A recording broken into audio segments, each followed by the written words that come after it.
turning pages, night turning days. I'm tired of waiting. I gotta make it. Be extension eligible this year with the Cavs. How excited are you to see what your long-term future would be there, or how do you view it going to the offseason?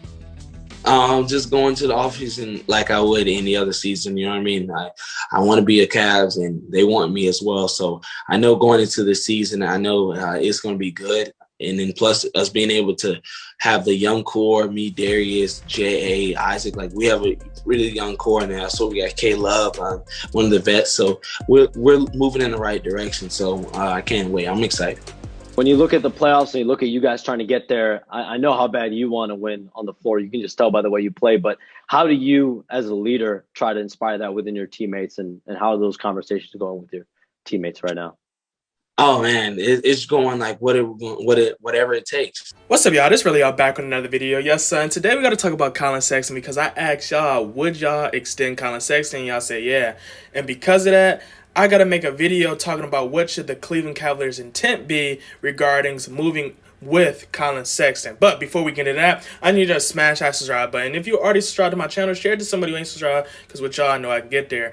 And, when y'all done with that, hover over to the like button so we can tell the YouTube algorithm to share this video with the world. But with all that being said, though, we got to talk about Collin Sexton because I think I'm going to break this in a couple of different parts. Now, let's address the elephant in the room, right? Because I know some people have been saying I'm a Collin Sexton hater, and that's not true, right? The truth is, I don't want the Cleveland Cavaliers to be in a position where we can't afford to improve our roster, right? But because Cleveland fans really want Collin Sexton, and it's kind of seeming like we may extend Collin Sexton, I have to make my approach based off of that decision, right? And because of that, I feel like it makes sense for us and for me to figure if Collin Sexton is going to be on the roster, how can the Cleveland Cavaliers improve the roster to be a playoff contender for the foreseeable future? And we must first acknowledge the contract, right? Because honestly, I was one of those type of people who was saying, I do not want Collin Sexton to get paid like a Michael Porter Jr. or Shea, because I just don't think that makes sense for the Cleveland Cavaliers. Now, realistically, he should, in my opinion, get like 120, 130 because he has to get more than Jared Allen. It's only right. You get what I'm saying? But at the same time, like I said, I don't want Kobe Altman to get in a situation where he overbids for a player that we should be overbidding, right? And I know a lot of people say, we don't know what Collin Sexton's thinking. Maybe he might take that pay cut, but that's a huge pay cut. You get what I'm saying? I guess we see it when it happens. But me personally, I would start by giving him $120 million, which is a lot of money still. But, I can understand from his perspective that he might think he can get more. We got to also talk about what Collin Sexton is going to have to do in order to make this system work, right? And he's going to have to improve on some things, right? And I'm going to blow up the stats in a little bit so y'all can see it a little bit more clear. But you just got to understand where I'm coming from, right? Now, we're going to make it a little closer, a little bit more visible, right? You got to see right here, the stuff I got highlighted, 3-point percentage, free throw percentage, and assists, right? Those is going to have to kick back up, right? Now, the 3-point percentage, I give him a pass because he played literally 11 games, small sample size, and everybody in the league was literally piss poor from three. You get what I'm saying? Free throw percentage, you got to get that up, even though, once again, I can give him a pass on that. But the assists is going to have to improve, right?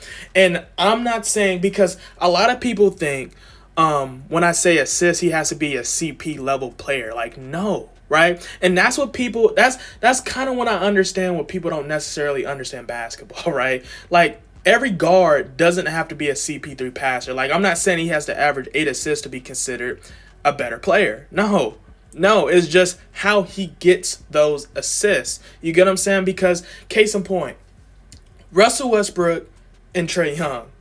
I would want Trae Young giving me the ball more often than Russell Westbrook, even though Russell Westbrook technically averages more assists. Well, not this year, but in the past years has averaged more assists than Trae Young, right? Does that mean Russell Westbrook a better passer than Trae Young? No, because of how Trae Young gets those assists and his decision-making on when he gets those assists. And that's the best way I can really explain what I mean by that. You get what I'm saying? So if Collin Sexton were to average like 5 or 6 assists, right, on some Dame tier, game, that would be enough. if he's getting them at crucial moments in the game. You get what I'm saying? Because last year, especially when we had Drummond, I feel like it was a lot of decisions he could have made easier had he made the extra pass or just made it easier, offense where he could just feed Kevin Love or Andre Drummond in the post because they had mouses. You get what I'm saying? They had small people defending them, or they just had people that just wasn't aware of their presence on the court. You get what I'm saying? That's the decision making I'm talking about when I say he has to get better. When I say IQ, I'm not saying he has to average 10 assists, no, right? Because that's not his game. Collin Sexton is a bucket getter. You get what I'm saying? Which is why I give him a pass on that 3-point percentage, that free throw percentage, because I know he's going to kick that up, especially the free throw percentage because he's aggressive in the paint. Like, look at that play right there. He's aggressive, right? He's an energy guy, right? He's hungry, right? That's why I don't understand when people also said I'm a hater. Like, I recognize how talented he is. I just understand that it's things he's going to have to improve on in order for this to work for the Cleveland Cavaliers, especially with the ascension of Darius Garland and with the help of Ricky Rubio. Another question that we might have to answer is if we might decide to trade Ricky Rubio closer to the trade deadline or attempt to during the offseason, even though that's going to be tricky because he's an unrestricted free agent, right? And the reason I say that is because, yes, Ricky Rubio can play the bench role because he's been doing it very, very well, and I would love to keep him now, right? He's making me eat my words, right?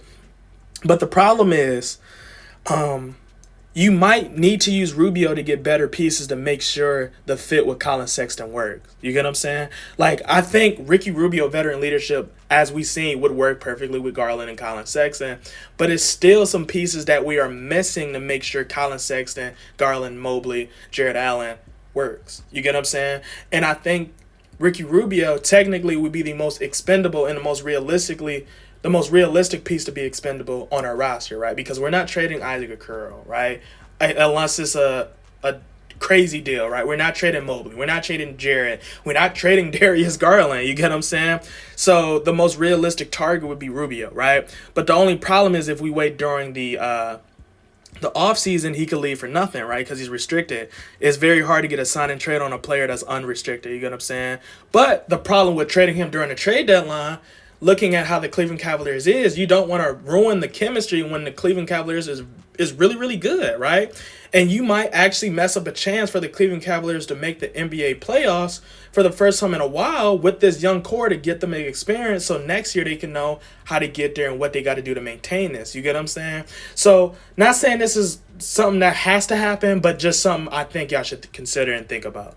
Not for the fun part, right? Because y'all might want to know what would be my projected starting lineup if everything I said happened, right? We made a decision on what we're going to do with Rubio. Collin Sexton improved on the things he needed to improve on. And we just got a little bit more situated on what we wanted to do for the next season. I think Darius Garland would have to be the point guard, right? I think right now we're seeing the ascension of Darius Garland as a passer, as a shooter, as a player. And I think he has to be the point guard, right? With that being said, though, Collin Sexton has to be the shooting guard. It's no doubt in my mind he has to be a shooting guard. I think he is a true shooting guard, right? Because he's a scorer. That's nothing wrong with that, right? It's nothing wrong with that. And that's why I think he has to be a better decision maker, and which is why I'm saying he doesn't have to average 8 to 9 to 10 assists to be a better decision maker, right? That's why I made that point earlier. You get what I'm saying? But I think if we make Darius Garland to 1 and Collin Sexton to 2, everything else has to be size, right? And luckily for us, Kobe Altman has gotten us some pieces that has some size. So Lauri Markkanen at the small forward as of right now, Evan Mobley at the power forward, and Jared Allen at the center. And I think we can make some noise, right? But this will all depend on how Collin Sexton comes back. You get what I'm saying? Because Collin Sexton literally will be the decision maker on how impactful we're going to be long term. Because right now the Cleveland Cavaliers is really good, right? But we all understand that Cleveland Cavaliers could be even better if Collin Sexton makes those improvements I'm talking about, right? And this is why another reason on a tangent why I don't think I'm a hater. I'm just very critical on things because I really want the Cleveland Cavaliers to be successful. And how I look at the game, how I watch these games, I understand this is what we're going to have to do. You get what I'm saying? Like, because sometimes you have to take your biases out of this and think about, like, if you was in the seat of a coach or a GM or whatever, what decision would you do to make the team better? How could you make the team better? And that's one way. Collin would have to improve because Collin we need a scorer, and Collin can be that scorer, but Collin has to improve, and he's still a young guy, which is why I can understand when y'all say, you know, give him some time, Relly, give him some time, because he can be that player you want him to be. But right now we desperately need him to be that player, because right now the Cleveland Cavaliers is right now trying to pursue a playoff spot, right? And we're literally 1 or 2 pieces away from making a push, a legitimate push, to being recognized as a playoff contender. You get what I'm saying? So down in the comment below, if y'all was the general manager of the Cleveland Cavaliers, let me know what y'all would do regarding Collin Sexton to make sure the Cleveland Cavaliers can have a great foreseeable future.